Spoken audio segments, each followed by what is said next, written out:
Hi everyone, it's Nick. Welcome back to my channel. Okay, in this video today, I'm going to be going over impractical furniture and home decor.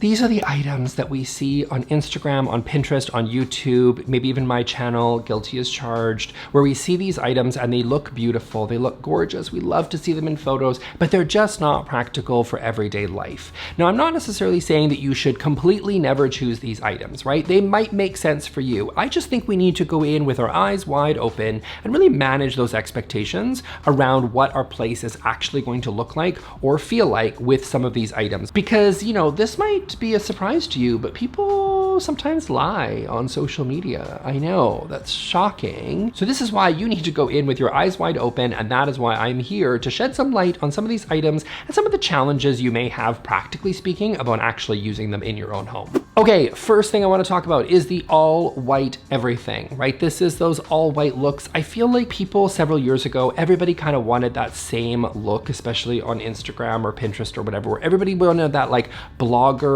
sort of gorgeous all white kitchen, all white living room. They had the white couch, they had the white side chairs, they had the white marble, they had the light oak floors, and then they had the white kitchen cabinets with the white marble countertops and the white everything. They described their spaces as airy and fresh and light and bright, right? These are the words that people were using to describe their place, and everybody kind of sort of wanted that look. Not everybody, but a lot of people. Now here's the problem with that, and this might be a shocker for you, but white tends to show a lot of stains, a lot of scuffs, a lot of dirt, a lot of cat hair, dog hair, baby grubby hands get on white things, and they tend to make them not look as good as they kind of do in photos. So because these things stain and wear so easily, they don't often really stand up over time the way that you maybe might be expecting. On top of that, by the way, even if you don't even take into account the wear and tear for a second, even if you just take into account that in real life, the spaces that you see on Instagram don't even look like that in real life.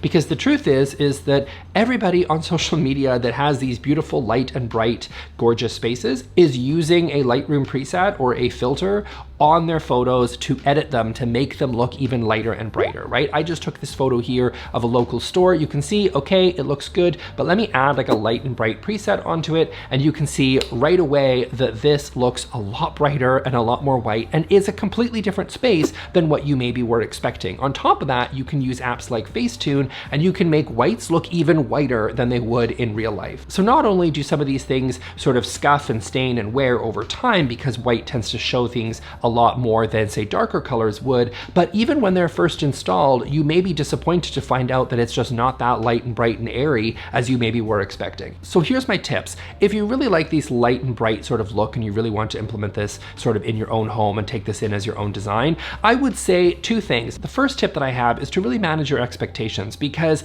you know, life doesn't work with a Lightroom preset, right? You can't just turn on a filter and everything is just gonna look that beautiful light and crisp white sort of space. It's just not gonna happen. So temper those expectations when it comes to how white you're going to be able to get your space. The second thing to consider is I would really look into the longevity of the materials that you're using. So if you really love that white look everything, really look into performance fabrics when looking at your dining room chairs or your living room chairs or whatever. Any sort of fabrics, I would really look at performance fabrics, especially if you're going with a really light color. Those will still be just as beautiful, but they will resist stains better than some of the other fabrics that you might be considering. I would also consider materials like quartz as opposed to something like marble if you are looking for that really beautiful light and white look. It is still going to give you that white crisp look that you're going for, but it will do so in a way that will resist staining. It will look better for a lot longer. Okay, the second thing I want to talk about is going to be extreme minimalism. So I love these spaces as much as you do, or maybe you don't, I don't know what you like, but I love these spaces that are really beautiful and very minimal, and they look like a museum sometimes because they're just so gorgeous and everything is minimal and they don't have all this extra clutter and all this junk that we all seem to have in our own homes, and these spaces just look elegant and timeless and fabulous and whatever. Okay, so the problem with those spaces is that that's not how real people live. You know, you see these photos and they just kind of have like a couch, a side chair, and a coffee table, and they just look beautiful and elegant and fabulous and okay, cool. But the problem is that most people don't really live that way, nor kind of should we, right? Like I think, you know, if you're an extreme minimalist, I won't judge you too harshly, but but like I like to see a bit of personality, and I like to actually see a reflection of the person that actually lives there. And the real life is that you maybe are going to have some stuff that you're going to accumulate and you're going to want to display or even just functionally use around your place that just isn't going to fit with this look of this extreme minimalism. Most people are going to have a television, or they're going to have kids' toys, or they're going to have a video game console, or they're going to have the remote control for the television or whatever. They're going to have their phone sitting around. They're going to have their charging cables for all their junk that's sitting around the apartment or around the house, right? That's real life. That's where actually how most people live. I would say that if you really do like this look and you consider yourself a bit more of a minimalist and you want to kind of go more towards the direction of minimalism, I totally understand that and I respect that. I would say my biggest tip for you is to, first of all, be realistic with who you are. So if you're, first of all, a person that likes to accumulate some stuff, but you like the idea that you're a minimalist, maybe really take a cold, hard look at how you're actually living and deal with the place that you currently have and not necessarily the photos that you're seeing on social media. And the second tip that I have, more practical tip, I would say, is storage. Storage. The reality is, see, point one, you're probably not the extreme minimalist that you think you are. So I would really take into account places where you can hide a lot of the stuff that you do have. So like here's an example of a coffee table that I saw at CB2. It's beautiful, it's great, it looks gorgeous in a minimalist space, but where's actually any storage that you can actually use functionally in your place? Compare that with this coffee table that I found from Rove Concepts, and you can see this got this neat little slide mechanism, so you can actually hide a bunch of stuff in the middle of the coffee table. So both are really great. I think both are beautiful. I think both would honestly work in kind of a minimalist space,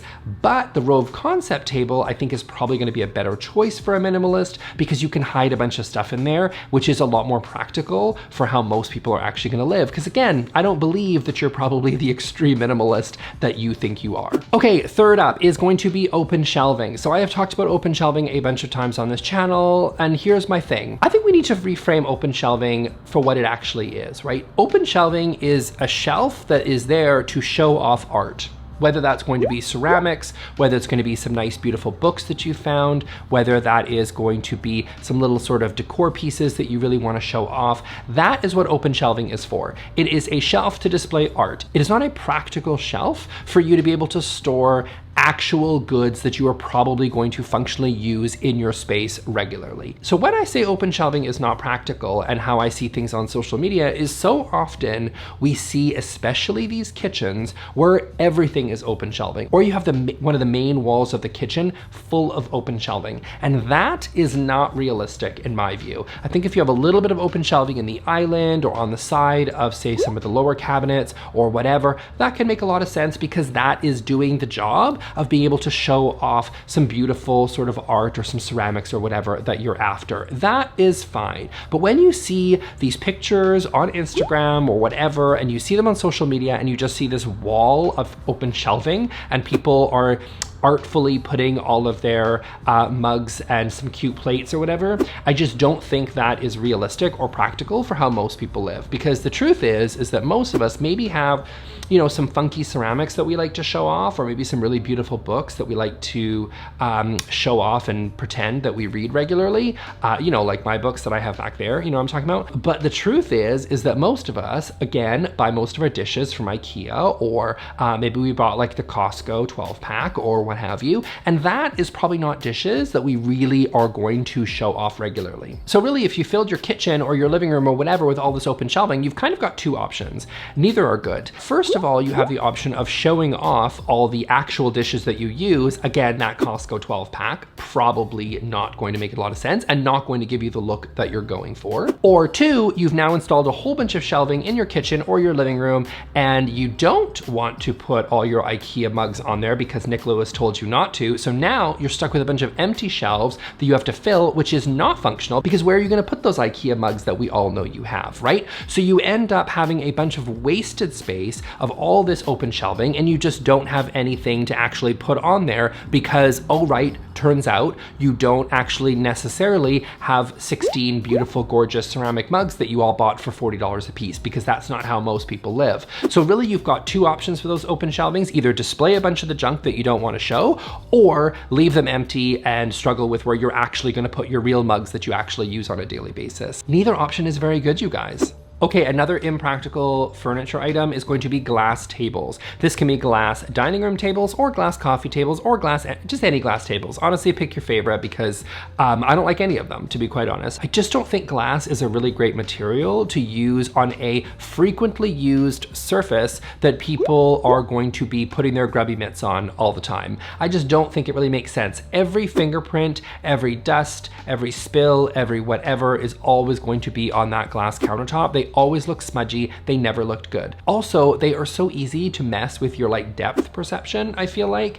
and you do not know pain until your shin has smacked into the side of a glass coffee table or your hip has hit the side of a glass dining table. That thing hurts, and honestly, what's the point? There are so many better materials out there to use that are way more practical for everyday use. You can use something like a sealed stone, but you can also use wood. There are just other materials that are gonna be way more practical than glass.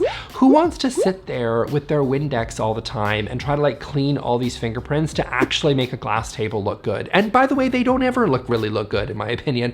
They always look passable. So put down the bottle of Windex, get yourself a better coffee table, a better dining table, go with something in wood, go with something with stone, go with something with a real natural material that is not glass, that is not gonna be as fingerprint heavy, and it's gonna be a lot lower maintenance than some stupid glass coffee table. Don't do it. Okay, that's it for me for today, you guys. I hope you enjoyed this video. And if you'd like to see part 1 of my impractical home decor items, I will link it right here. And I think this is a bit of a series because I've got like a whole bunch of other things that I need to complain about because there are so many impractical home decor things that you see on social media. I barely have time. I'll see you all in the next video. Thanks.